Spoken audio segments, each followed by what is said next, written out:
El presente material desarrolla el capítulo denominado La conducción de la enseñanza mediante proyectos situados. Según Noll, el origen histórico del método por proyectos se sitúa en el movimiento de la educación vocacional, en el campo de la arquitectura y el arte, que comienza en Italia alrededor del siglo XVI. En sus orígenes se encaminaba a la profesionalización de una ocupación, con el propósito de que los alumnos aprendieran a trabajar de forma independiente, combinando teoría y práctica. Por otro lado, Howell ubica el método por proyectos en 1830 en Moscú, Rusia, en una escuela comercial donde se capacitaban ingenieros y artesanos. El referente a la utilización del método por proyectos en el campo educativo ocurre en el siglo XX. William Kilpatrick, discípulo directo de John Dewey, configuró el método por proyectos dentro de la perspectiva de la educación progresista, centrada en el niño. Kilpatrick relaciona el término proyecto con acto propositivo. De igual manera, dicho autor consideraba que por medio de un proyecto o actividad propositiva que entusiasma e involucra a la persona, es posible articular una enseñanza acorde a las leyes del aprendizaje, las cualidades éticas de la conducta, las actitudes individuales del alumno y la situación social en que vive.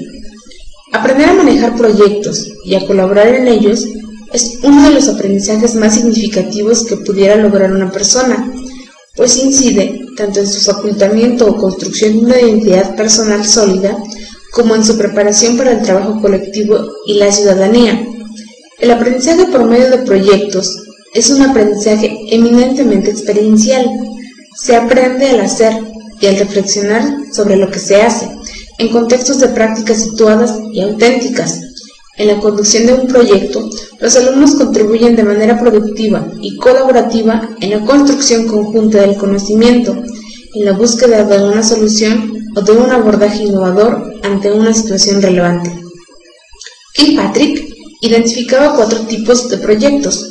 El primero, las experiencias en las que el propósito dominante es hacer o efectuar algo, dar cuerpo a una idea o aspiración en una forma material. Por ejemplo, la creación de un discurso, un poema, una sinfonía, una escultura y demás. Segundo, el proyecto consiste en la apropiación propositiva y placentera de una experiencia, como disfrutar una obra. Tercero, el propósito dominante en la experiencia es resolver un problema, desentrañar un acertijo o una dificultad intelectual. Y cuarto, experiencias muy variadas en las que el propósito es adquirir determinado grado de conocimiento o habilidad a la cual la persona que aprende aspira a un punto específico de la educación. Concepción actual de la estrategia de proyectos y competencias que promueve. Todas las estrategias de enseñanza comparten 4 fases que identifica Kilpatrick como básicas en todo proyecto, que son establecimiento del propósito, planeación, ejecución y juicio. De esta manera, un proyecto implica una representación que anticipa la intención de actuar o de hacer una cosa. Un buen proyecto tiene que referir al conjunto de actividades concretas, interrelacionadas y coordinadas entre sí, que se realizan con el fin de resolver un problema, producir algo o satisfacer alguna necesidad. Se orienta a una producción concreta, es decir, en sentido amplio a la experiencia científica, texto, exposición, creación artística o artesanal, etc. Induce a un conjunto de tareas en la que los alumnos participan y desempeñan un rol activo. Promueve el aprendizaje de saberes y procedimientos de gestión del proyecto a decidir, planificar y coordinar, así como a las habilidades necesarias para la cooperación. Promueve explícitamente aprendizajes identificables en el currículo escolar que figuran en el programa de una o más disciplinas que son de carácter global o transversal. Como complemento de la definición anterior, encontramos la definición de Selma Wasserman del trabajo escolar mediante proyectos, y nos dice que el trabajo por proyecto incluye tareas formales asignadas a individuos o grupos pequeños de alumnos vinculadas con una área de estudio determinada en donde los estudiantes investiguen, creen y analicen información que coincida con los objetivos específicos de las tareas. Esta autora clasifica los proyectos en lo que denomina actividades generativas, es decir, las que requieren que los estudiantes apliquen lo que aprendieron en forma creativa y novedosa, así como en la solución de problemas significativos. La estrategia de proyecto, según Perrenaud, nos dice que competencia es una facultad de movilizar un conjunto de recursos cognitivos, es decir, saberes, capacidades, informaciones, etc., para solucionar con eficacia una serie de situaciones. Los beneficios que tiene la estrategia de proyecto, según este autor, es que implica una experiencia auténtica, fuerte y común para volver a ella de una manera reflexiva, analítica, y lograr así los nuevos saberes. Estimula la práctica reflexiva y las interrogantes sobre los saberes y los aprendizajes. Los objetivos son lograr una movilización de saberes, dejar ver prácticas sociales, descubrir nuevos saberes, plantear obstáculos que no pueden salvarse sino a partir de nuevos aprendizajes que deben alcanzarse fuera del proyecto, provocar nuevos aprendizajes, permitir la identificación de logros y carencias y evaluación final, desarrollar la cooperación e inteligencia colectiva, ayudar a cada alumno a confiar en sí mismo y a reforzar la identidad personal y colectiva, desarrollar la autonomía y la capacidad para hacer elecciones, formar la concepción y conducción de proyectos.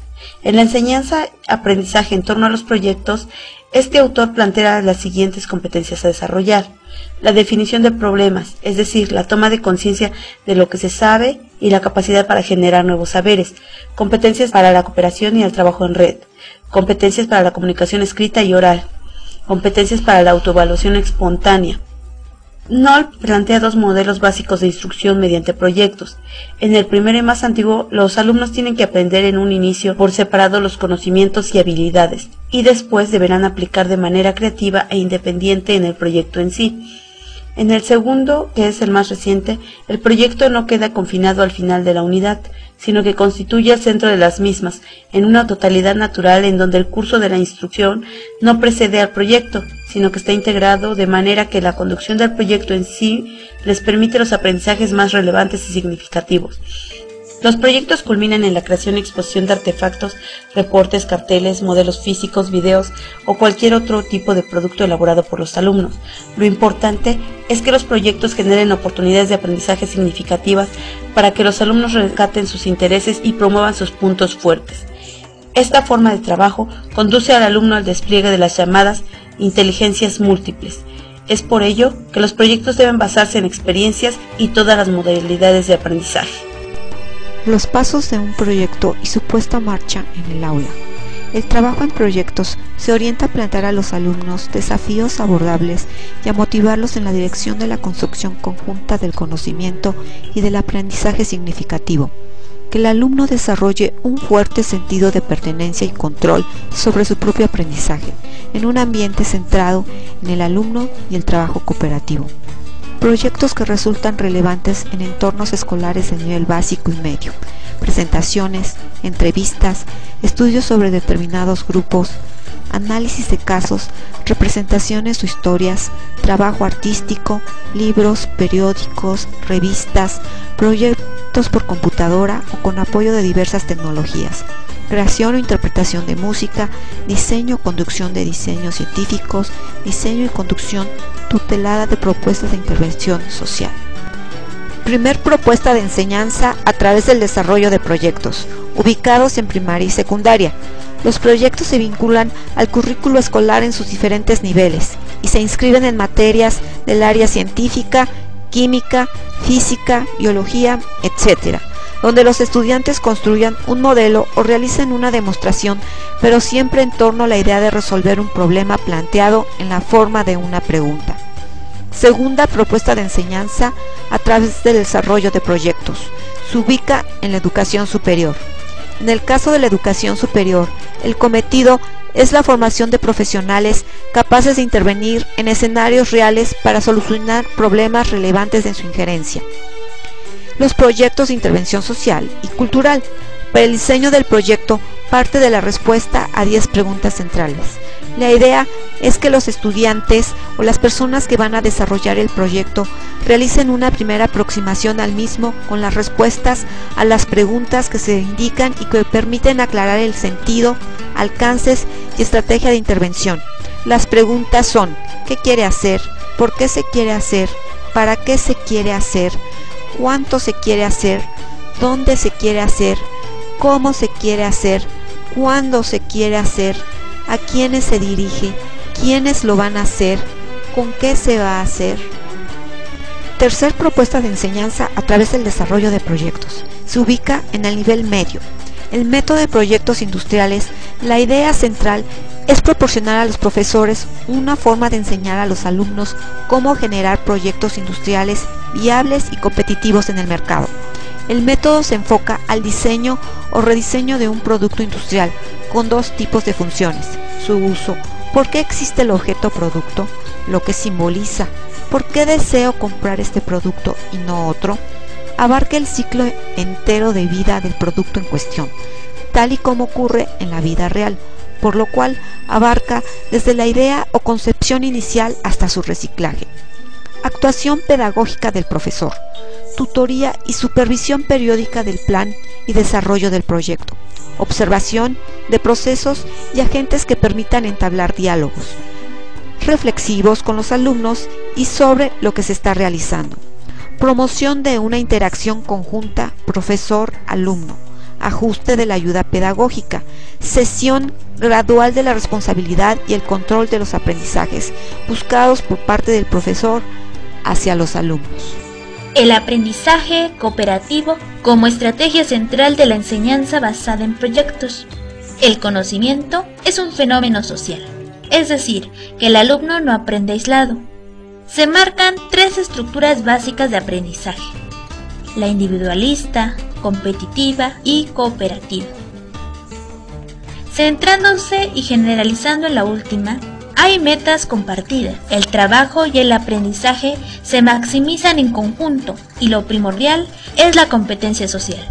Recuerda que el aprendizaje cooperativo no debe confundirse con el trabajo en equipo o en grupo.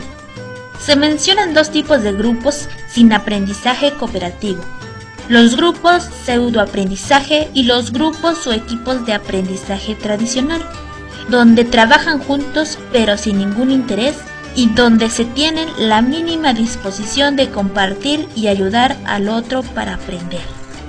Por lo tanto, un grupo cooperativo tiene las siguientes características. No pueden lograr el éxito sin los demás. Para ello, deben coordinar sus esfuerzos, compartir sus recursos y proporcionarse apoyo mutuo. Cuando interactúan, aparecen actividades cognitivas y se pueden ayudar y retroalimentar al mismo tiempo. Esta evaluación permite apoyarse tomando en cuenta que no todos aprenden igual. Se deben conocer y confiar. Deben aprender a comunicarse y aceptarse para resolver conflictos. Deben reflexionar entre sí para analizar si están alcanzando las metas y sobre cómo está trabajando el grupo. Como docentes, somos mediadores entre el contenido de aprendizaje y la actividad constructiva. Nosotros debemos facilitar la interdependencia entre los estudiantes mediante la cohesión del grupo, respetando la diversidad de los alumnos y promoviendo clases productivas, siempre tomando en cuenta el currículum escolar y la producción de comunidades de aprendizaje. La evaluación debe ser auténtica, es decir, tomando en cuenta el producto en sí mismo, en donde pueden ayudar los portafolios y rúbricas, y se debe enfatizar en el funcionamiento del grupo. En conclusión, se ha dejado de lado modelar y enseñar una estructura de relaciones sociales y afectivas, por lo que debemos rescatarlo mediante el aprendizaje cooperativo, presentando a los alumnos un proyecto como reto y desafío que los motive.